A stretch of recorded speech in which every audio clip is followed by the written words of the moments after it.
السلام عليكم، شلونكم؟ شخباركم متابعين الكرام؟ ربي يحفظكم وياكم. نبيل الموسوي. يا جماعه كلكم تعرفون بزيت العشبه وشامبو العشبه، ما حاجه احكي عليه، من احسن العلاجات واقوى العلاجات لمنع التساقط ومنبت للشعر.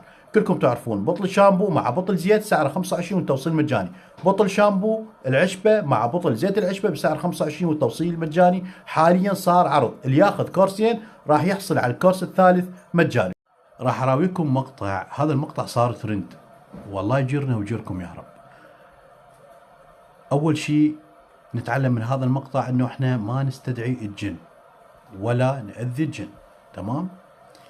انتشر مقطع لمجموعة من الشباب طالعين بالليل ورايحين لمكان مهجور، ويقولون إنه بهذا المكان أكو جن، لكن الشباب حبوا أن يتأكدون بنفسهم.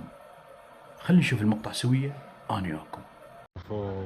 هذا البيت والله بيت مهجور. هذا مهجور مسكون، يعني في هذا الدور الثاني يقولون، هذا الدور الثاني طبعا يقولون فيه هنا جان والعياذ بالله.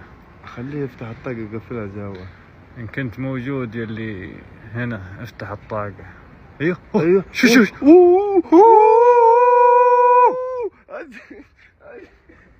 يو يو يو يو يو يو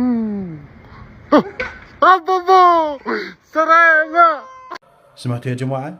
طبعا هواي مشايخ حذرونا من التعامل مع الجن أو من استدعاء الجن أو من إيذاء الجن. يعني جن بحالة تجي تأذيه شغلتك تعالوا، هذا كتبوا لنا رأيكم بالتعليقات. انتشر مقطع غريب لبنية عندها موهبة عجيبة غريبة، تنوم الحيوانات يا جماعة وينامون نوم عميق. هذا المقطع اللي جاي تشوفونه حاليا قدامكم حقق أكثر من 45 مليون مشاهدة. يضرب هذا المقطع بنية جامعة داير مداير حيوانات ومنيمتهن على صوتها تغني لهم وهم نايمين نايمين عبالك ميتين مو نايمين. هذا المقطع اللي جاي تشوفونه حاليا قدامكم صار ترند وحقق 45 مليون مشاهدة، ومن غير اللي أخذوه ونشروه. شنو يا جماعة، شنو رأيكم بهذا المقطع؟ يعني معقولة هي منيمتهم؟ معقولة عندها ايش قدرة أن تنومهم؟ كتبوا لنا رأيكم بالتعليقات.